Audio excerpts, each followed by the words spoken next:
11절의 말씀, 제가 가지고 있는 성경은 186페이지 신약 성경에 있습니다.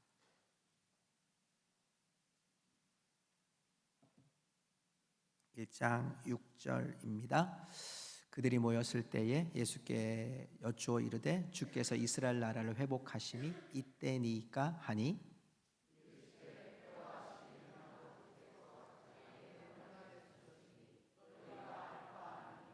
오직 성령이 너에게 임하시면 너희가 권능을 받고 예루살렘과 온 유대와 사마리아와 땅 끝까지 이르러 내 증인이 되리라 하시니라.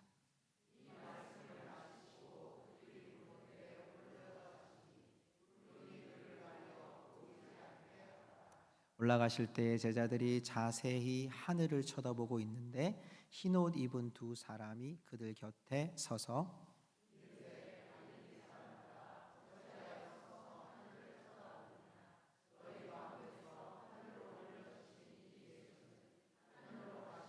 온 그대로 오시리라 하였느니라. 아멘. 자리에 앉으시면서 우리 주의 이름 이렇게 고백합시다. 우리는 예수님을 따르는 사람들입니다. 이렇게 고백할까요? 우리는 예수님을 따르는 사람들입니다. 아멘. 여러분, 우리가 어떤 사람들이라고요? 네. 오늘 제가 이제 예배를 드리러 올라오는데요, 두세 증인이 이야기했어요. 두세 증인이 오늘 목사님 연예인 같아요 그렇게 얘기하더라고요. 웃으신 분들은 비웃은 건 아니죠? 네. 감사합니다. 네. 여러분, 듣는 사람의 기분은 좋아요, 그죠? 여러분, 그런데 우리 모든 여러분, 우리의 삶 속에 우리가 어떤 존재인지라는 건 참 중요합니다. 제가 4월 한 달 동안 말씀을 나누면서 우리가 예수님을 따르는 사람들, 예수님의 제자, 예수님의 십자가를 지고 우리 자기 십자가를 지고 예수님을 따르는 사람, 그리고 예수님의 부활을 따르는 사람, 그리고 오늘은 예수님의 승천을 따르는 사람을 함께 나누려고 하는데요, 여러분, 제자는 예수님을 주로 고백하는 사람이었고요, 자기의 삶의 지경에서 여러분 사랑의 지경을 만들어가는 자라고 말씀을 나누었습니다. 예수님을 따라 십자가를 지고 갈 때 자기 십자가는 우리가 용납이라는 한 단어를 우리가 깊이 새겨야 된다는 말씀을 했습니다. 그리고 우리가 지난 시간 부활을 통해서 이 부활은 약속의 이루심을 믿고 증인된 사명을 살아가는 것이라고 말씀해 주셨습니다. 오늘은 그 마지막 장면에 예수님의 승천입니다. 여러분, 많은 사람들은 예수님의 부활을 잘 알고 있습니다. 세상 사람들도 예수님의 부활절을 잘 알고 있습니다. 그런데 여러분, 이 부활하신 후에 예수님이 40일을 계셨고요, 40일 후에 승천하신 예수님에 대해서 우리가 많이 잊혀져 가는 것을 바라보게 됩니다. 여러분, 이 승천한다는 것은요, 오늘 말씀에도 나온 것처럼 예수님이 올라가신 그대로 다시 오신다는 약속이 우리에게 주어진 것이고, 우리는 그 약속을 바라보고 살아가는 믿음의 사람들인 줄 믿습니다. 오늘 여러분, 예수님께서 이 마지막 제자들을 남겨놓고 이제 승천하시는 예수님이 제자들에게 남기셨던 이 말씀을 통해서 이제 우리가 다시 오실 예수님을 위하여 살아내야 될, 부활의 신앙으로 살아가야 될 믿음이 무엇인지를 함께 말씀으로 나누려고 합니다. 여러분, 사도행전은요, 사도행전은 이 누가라고 하는 사람이 쓴 두 번째 편지입니다. 놀랍게도요, 성경에서 한 사람을 위하여 쓴 편지는 여러 몇 군데가 있습니다. 그런데 이게 후속편이 있는 것은요, 놀랍게도 여기입니다. 누가복음의 저자는 누가입니다. 그런데 누가복음 1장 1절에 보면 데오빌로여라고 시작을 합니다. 그리고 누가복음 1장 3절에 데오빌로 각하에게 이렇게 되어 있거든요. 사도행전 1장 1절에 보면 데오빌로여 이렇게 표현되어 있어요. 한 사람에 대하여 누가가 누가복음을 통해서 예수님의 행적을 이야기하고, 그리고 사도행전을 통해서 예수님의 부활 승천하신 이후에 예수님을 따르는 사람들이 어떻게 되었는지를 역사적으로 펼쳐가고 있는 것이 누가복음의 두. 그런데 오늘 이 말씀의 1절부터 5절까지 우리가 읽지 않았지만 이 9절에 보니까요, 계속 강조하는 단어가 하나 나옵니다. 2절에 보니까 택하신 사도들에게 성령으로 명하시고, 4절에 보니까 아버지께서 약속하신 것을, 이것이 성령이거든요. 5절에도 몇 날이 못 되어 성령으로 세례를 받으리라 이렇게 말씀하시고 있습니다. 특별히 4절에 보면요, 예수님이 마지막 이 40일이 끝나고 떠나시면서 사도들과 함께 모이사 그들에게 분부하여 이르시되 예루살렘을 떠나지 말고 내게서 들은 바 아버지께서 약속하신 것을 기다리라. 약속하신 것을 기다리라. 예수님이 지금 계속 강조하는 게 뭡니까? 너희들 지금 뭔가를 기다려야 된다. 뭐냐? 성령을 기다려라. 성령으로 몇 날이 못 되어서 성령으로 세례받을 거니까 너희들은 지금 성령을 기다리라. 예수님이 지금 부활 승천하시는 예수님이 남아있는 제자들에게 계속해서 강조하고 있는 것이 성령이라는 단어예요. 제자들은 어쩌면 처음 듣는 얘기일 수도 있어요. 뭐지? 뭐가 성령을 받는 거지? 성령 세례는 어떻게 받는 거지? 약속하신 것이 무엇인지 굉장히 고민하고 있습니다. 왜 예수님이 이렇게 성령을 강조하셨을까요? 오늘 우리는 이 말씀을 통해서 예수님이 오늘 우리에게 말씀하고 싶은 하나님의 음성을 듣고자 합니다. 자, 오늘 여러분 제자들의 고민이 무엇이었을까요? 6절 말씀을 한번 볼까요? 오늘 본문의 말씀 6절로 돌아가서 한번 이 6절의 말씀을 보십시오. 자, 오늘 말씀에는요 이렇게 돼 있어요. 그들이 모였을 때에 예수께 여짜오 이르되 주께서 이스라엘 나라를 회복하심이 이때니까. 제자들의 고민이 뭐죠? 여러분 이 말씀을 잘 보면 언제입니까? 이런 뜻이죠. 예수님, 이스라엘 나라를 회복하심이 언제입니까? 여러분 번역 성경에서도 보면요, 주님께서 이스라엘에게 나라를 되찾아 주실 때가 바로 지금입니까? 이렇게 얘기합니다. 여러분 이 나라가 어떤 나라일까요? 예수님이 생각하고 있는 하나님의 나라일까요? 제자들의 여러분 나라는 하나님 나라가 아니라 이스라엘 나라예요. 유대인의 나라예요. 왜요? 지금 이 나라는 로마의 속국으로 돼 있거든요. 로마의 통치 안에서 수많은 세금을 바치고 있거든요. 그리고 로마의 압제와 로마의 군병들이 이 유대 땅에 들어와서 그들을 압박하고 고통스럽게 하는 그 순간을 계속해서 그 역사를, 그 시간을 보내고 있거든요. 예수님이 오시니까, 여러분 예수님이 예루살렘 들어오실 때 수많은 사람들이 호산나 다윗의 자손이여 예수님을 추앙했습니다. 많은 사람들이 예수님이 죽은 자를 살리고 병든 자를 고치고 여러분 광풍을 잠잠케 하고 수많은 이적을 보이면서 드디어 이제 우리의 유대인들을 이 로마라는 나라에서 우리나라를 세워줄 자가 나왔다고 그들은 기대했습니다. 제자들은 예수님의 죽음을 받고 예수님의 부활을 경험했지만 그들의 고민은 아직도 언제입니까? 했습니다. 그 나라가 언제 임하는지를 그들은 바라보기를 원했습니다. 이 나라에 대한 여러분 헬라어 원어는 바실레이안이라는 뜻입니다. 나라, 이스라엘 나라의 해방, 이스라엘 나라의 여러분 높아짐, 이스라엘 나라가 다시 회복됨, 이것이 그들의 고민이었습니다. 언제 이런 일이 벌어지는지. 여러분 예수를 믿는 우리에게도 동일한 고민이 있죠. 예수 믿으면서도 우리에게는 소망이 이루어지기를 바라요. 이 죄가 아니고요, 형통을 바라는 것이 우리의 소망이에요. 잘 되기를 바라는 것이 여러분 그리스도인들의 모습이에요. 당연한 모습이에요. 세상 사람들과 별반 다르지 않은 우리의 모습들이 이곳에 있습니다.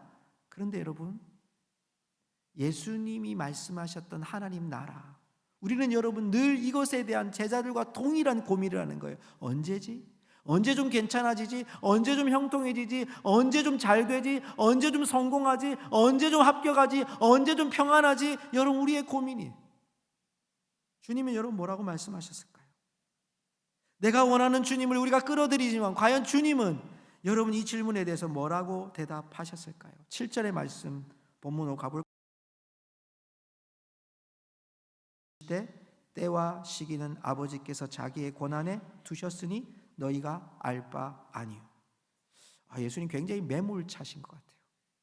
너희가 알 바 아니야? 이렇게 얘기하시는 거예요. 예수님이 자기의 권한에 두셨다고 얘기하고 너희는 알 바 아니다 이렇게 얘기해요. 여러분 여기에 때와 시기라는 단어가 여러분 크로노스와 카이로스라는 단어거든요. 근데 여러분 때라는 단어는 여러분 여기에 크로노스라는 단어는 일반적인 시간이에요. 카이로스라는 단어는 여러분 특정한 시간이에요. 이 말이 여러분 두 개가 함께 쓰였다는 얘기는요, 이것이 데살로니가전서 5장 1절에 가면 이 구절이 여러분 같이 쓰이는 경우는 마지막 때를 얘기해요. 자, 여러분 데살로니가전서 5장 1절에 보십시오. 형제들아, 때와 시기에 관하여는 너에게 쓸 것이 없다. 이 때와 시기가 함께 쓰였던 구절은 마지막 때를 얘기해요. 그러니까 예수님이 지금 1장 7절에서 말씀하고 있는 때와 시기는 아버지께서 자기의 권한에 두셨다는 이 말은 제자들이 생각했던 그 때가 아니라 하나님 나라가 임할 때를 말씀하는 거죠. 주님의 나라가 임할 그 때를 말씀하는 거예요. 여러분 오늘 7절의 말씀을요, 원문의 말씀으로 해석하면 이런 이런 구절이 나오더라고요. 너희가 알 바 아니요 라는 이 구절이요, 여러분 한번 읽어주시겠어요? 원어라고 적혀있는 부분 한번 읽어볼까요? 시작. 너희가 해야 할 바는 따로 있다. 제자들의 고민은 뭐죠? 언제입니까? 언제 유대 나라가 이렇게 회복됩니까? 예수님의 여러분 대답은 뭡니까? 무엇을 해야 되는지를 생각해라. 할 일이 있다, 이렇게 얘기하는 거예요. 때가 중요한 게 아니라 무엇이냐, what, 이게 중요하다는 거예요. 시간이 중요한 게 아니라 무엇을 해야 되느냐가 중요하다고 예수님 말씀하고 있는 거예요. 때와 시기는 하나님 아버지의 몫이다. 자, 우리 1장 8절 한번 같이 읽어볼까요? 제자들이 정말 준비해야 될 삶이 무엇인지를 오늘 본문의 말씀 1장 8절을 다 같이 한번 읽어보겠습니다. 읽습니다. 오직 성령이 너희에게 임하시면 너희가 권능을 받고 예루살렘과 온 유대와 사마리아와 땅끝까지 이르러 내 증인이 되리라 하시니라. 아멘. 여러분 우리는 이 갈등 가운데 늘 있는 것 같아요. 때와 하나님, 이 때가 언제입니까? 나는 언제 좀 괜찮아집니까?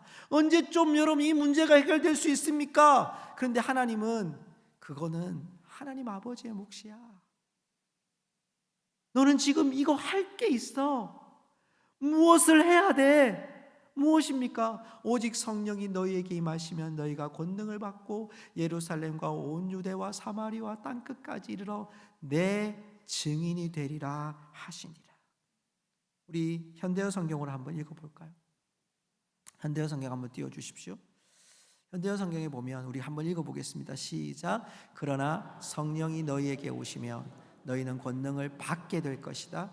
그래서 예루살렘과 온 유대와 사마리아와 땅끝까지 이르러 내 죽음과 부활을 증거하는 증인이 될 것이다. 아멘. 자, 여러분 여기서 두 가지의 놀라운 사실이 있어요. 그대로 좀 띄워주세요. 그러나 성령이 너희에게 오시면 너희가 권능을 받는 게 선택이 아니고 권능을 받게 될 것이다. 확정이에요. 여러분 권능을 받게 될 줄로 믿습니다. 이미 받으신 줄로 믿습니다. 여러분 뭐가 얘기하는 겁니까? 예수님의 부활을 믿는 자들은 예수님께서 이 땅에 성령이 이 땅에 오셨다는 사실, 예수 그리스도를 구주로 영접한 자들에게 성령이 임하신 거예요. 성령이 임한 자들은 권능을 받게 될 것이다. 권능을 우리가 받는 것을 우리가 선택하는 게 아니에요. 성령이, 여러분 이 뒤에 보면 성령을 사모했던 제자들이 여러분 예수님 앞에서 그 말씀을 듣고 기다릴 때에 성령이 비둘기같이 그들 각 사람 위에 임하기 시작합니다. 방언이 나옵니다. 그들이 주를 위해서 평생 바쳐지는 삶으로 완전히 변화되어집니다. 그 증인이 뭡니까? 내 죽음과 부활을 증거합니다. 예수 그리스도의 죽음과 부활을 증거하는 여러분 증인된 사명이 바로 우리가 해야 될 하나님의 뜻인 줄로 믿습니다. 특별히 여러분이 증인될 것이라고 하는 것은요, 확정일 뿐이라, 확정인 것뿐만 아니라 우리가 계속 증인이 되는 거예요. 언제까지? 주님 오실 때까지. 우리 옆에 계신 분에게 이렇게 고백합시다. 당신은 증인입니다. 시작. 당신은 증인입니다.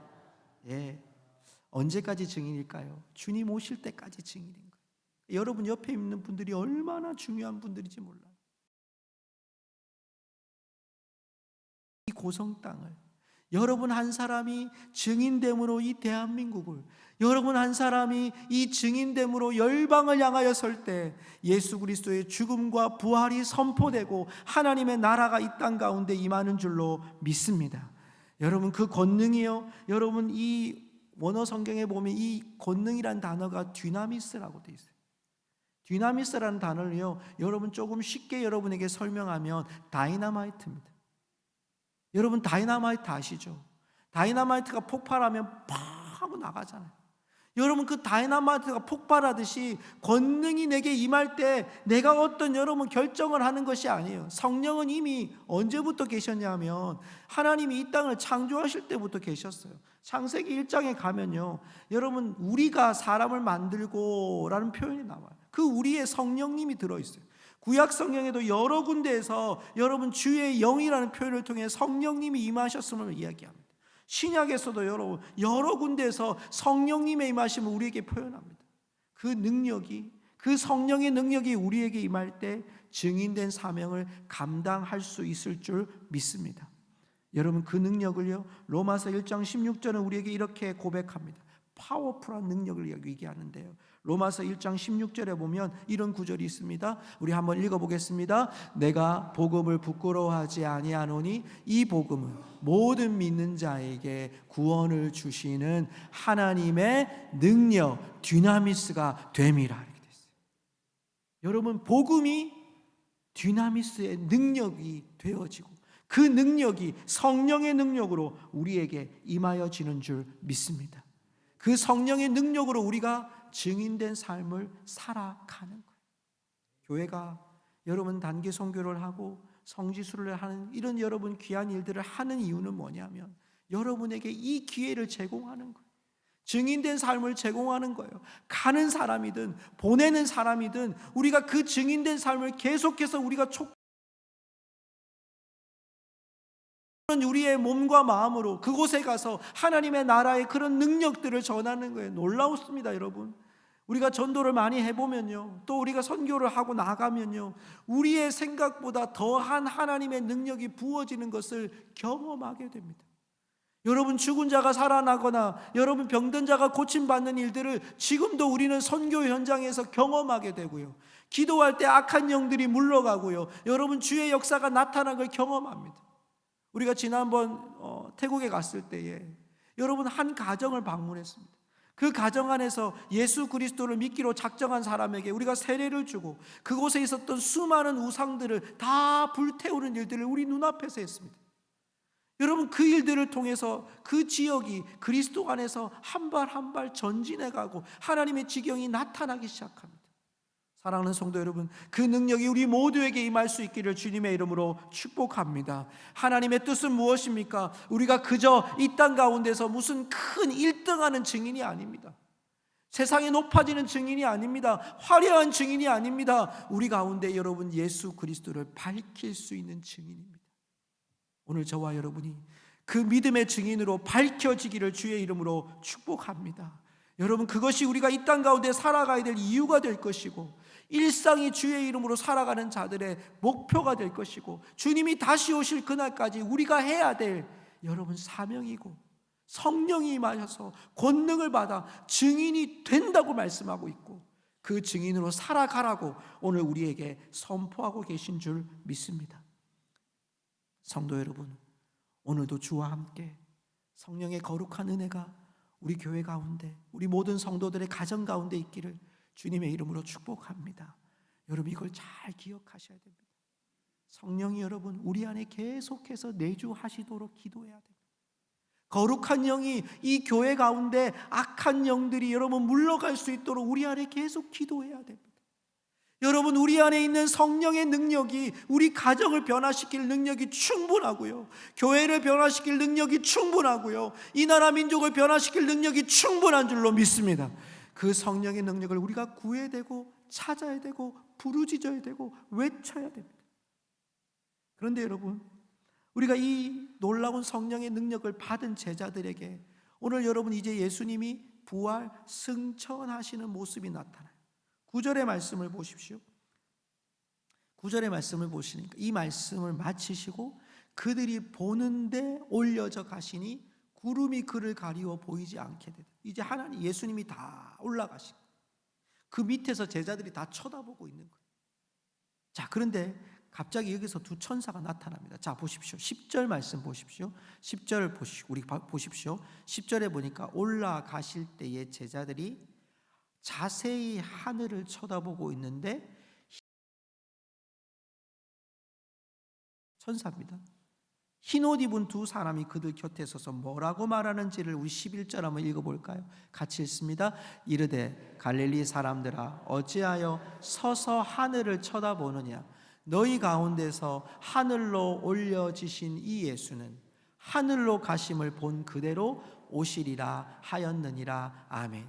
제자들이 지금 하늘을 쳐다보고 있는, 어안이 멍멍한 거잖아요. 같이 있다가 갑자기 올라가는 거예요. 그래서 멍하게 쳐다보고 있는데 지금 두 천사가 얘기하는 거예요. 왜 하늘만 쳐다보고 있냐고. 예수님 그대로 오실 겁니다. 자, 여러분 이 말씀을 메시지 성경으로 한번 읽어볼까요? 한번 읽어보십시다. 그들이 말했다. 너희 갈릴리 사람들아 왜 여기 서서 빈 하늘만 쳐다보고 있느냐. 너희 가운데서 하늘로 들려 올라가신 이 예수는 떠나신 그대로 틀림없이 영광 중에 오실 것이다. 아멘. 여러분 이 장면이 뭡니까? 예수님이 떠나신을 쳐다보고 있는 제자들에게 천사가 얘기하는 거예요. 본 그대로 예수님이 다시 오실 거다. 틀림없이 오실 거다. 영광 중에 오실 것이다. 그러므로 여러분 우리에게 뭘 요청하고 있는 거예요? 지금 여러분은 이 땅에 살아가지만 하늘을 쳐다보며 살아가는 자가 아니라 이제 하늘을 디디며 살아가는 자들이다. 이 땅 가운데 증인으로 살아가는 이 삶은 단순히 이 땅의 고통과 아픔을 그냥 견디어 사는 게 아니라 그것이 이 땅에서 천국을 누리는 삶을 살아가는 거다. 지금부터 우리는 여러분 주님이 다시 오실 때까지 여러분 천국을 누리며 살아가는 하나님의 백성들인 줄로 믿습니다. 우리가 가끔 불렀던 찬양이죠. 저도 참 좋아하는 찬양 속에 제가 설교 후에 이 찬양 같이 드리고 싶은데요. 나 지금은 비록 땅을 벗하며 살지라도 내 영혼 저 하늘 디디며 사네. 내 주님 계신 눈물 없는 곳 저 하늘에 숨겨진 내 소망이 있네. 여러분 이 땅에 우리에게 힘든 일들이 있고 우리가 고달픈 일들이 있고 참 우리의 마음에 차지 않는 일들이 있고 나라와 민족을 바라보면서도 너무너무 가슴이 아픈 때가 있고 또 우리의 사정과 형편을 바라볼 때마다 너무너무 눈물 나는 일들도 많이 있습니다. 열심히 살고 애쓰며 살고 우리 성도님들 정말 칠순이 넘으신 나이에서도 일하시는 분들 참 많잖아요. 여러분 요양보호사로 장애인 활동사로 그 어려운 일들을 해나가면서도 때로는 생계를 위해서 때로는 선한 일을 위해서 감당하는 그것을 하나님께서 보시고 좀 좋은 일들이 일어나고 형통한 일들이 일어나면 좋겠는데 그렇지 않을 때가 있잖아요. 그러면 때로는 푸념을 하기도 하고 왜 여기까지밖에 되지 않을까? 왜 우리의 삶이 더 나아지지 않을까? 왜 풍성하지 못할까? 왜 더 많이 누리지 못할까? 우리가 생각할 때도 있거든요. 여러분 그러나 여러분 그것이 하나님 아버지의 몫이라면 우리가 해야 될 일은 뭡니까? 예수 그리스도의 증인된 사명을 통하여 이 땅이 아닌 하늘을 디디며 살아가는 자로 오늘을 사는 것, 주님이 오늘 우리에게 말씀하시고 요청하시는 음성인 줄 믿습니다. 지난 4월 한 달 동안 우리는 예수님의 제자가 되기를, 예수님을 따라 제자 되기를 원했습니다. 예수님을 따라 십자가를 지기를 원했습니다. 예수님을 따라 부활하기를 기대하고 있습니다. 예수님을 따라 이제 부활 승천할 것을 기대합니다. 사랑하는 성도 여러분, 이제 우리가 남은 이 시대를 살아가면서 부활의 증인으로 주님이 우리에게 요청하시잖아요. 나의 죽음과 부활을 증거하는 자들이 되어달라고. 내 삶의 한 줄기 빛처럼 전혀 영향력 없는 삶이 할지라도 제가 오늘 새벽에 그 말씀을 전했는데요. 여러분 큰 배가요, 여러분 앞으로 항해하다 보면 여러분 우리가 위에서 보면 앞에가 이렇게 삼각형처럼 배가 돼 있잖아요. 그리고 그 아래에는요 잘 보시면 이렇게 둥글게 앞에 돼 있어요. 이게 추진력을 위해서 배가 그렇게 만들어졌다고 얘기하더라고요. 근데 가끔 보면요 그 뱃머리 앞에 돌고래가 막 뛰어갑니다. 여러분 아무리 생각해도 이해가 안 돼요. 돌고래가 배보다 더 빠른가? 배하고 부딪히면 큰일 날 것 같은데. 그런데 여러분 돌고래는 동물들 중에 머리가 굉장히 뛰어난 동물이잖아요. 그런데 이 추진력이 어디에 있냐면 이 앞에 있다는 거예요. 이 앞에. 그러니까 돌고래는요 굉장한 머리를 쓴 거예요. 우리를 팍팍 자연스럽게 밀어주니까 몸만 갖다 놓는 거예요. 그럼 돌고래가 알아서 자기가 가는 거예요. 뒤에서 얼마나 밀어주는지 몰라요. 그 추진력이 보통이 아닙니다, 여러분. 여러분, 우리에게도 그래요. 인생을 살아갈 때 뒤에서 막 고난이 밀려오는 것 같아요. 풍파가 밀려오는 것 같아요. 이 나라 민족이 이런 문제를 바라볼 때마다 막 가슴을 치고 통탄할 일들이 너무 많아요. 해결되지 않는 분들이 너무나도 많아요. 우리 이 지역에 여러분 병원에 의사들이 많이 없어가지고 얼마나 힘들어요. 여러분, 우리 멀리 가셔야 되고 힘든 일들이 얼마나 많습니까? 그런데 여러분, 우리가 여러분 주님이 이 고난 가운데 우리를요 어쩌면 그 앞에 우리를 추진체처럼 만들어놨어요. 그 고난 위에 너희들 올려가라. 내 삶을 위해서 너희들이 증인이 되어져서 앞으로 그 몸에 실기만 하면 내가 주님 다시 오는 그날 우리와 함께 그 나라를 보게 할 거다. 사랑하는 성도 여러분, 주님을 따라 우리 승천하는 그날까지 이 믿음 지키고 이 땅에서 하늘을 디디며 살아가는 주의 성도들이 되시기를 주님의 이름으로 축복합니다. 우리 함께 하나님을 찬양하기 원합니다. 하늘 소망,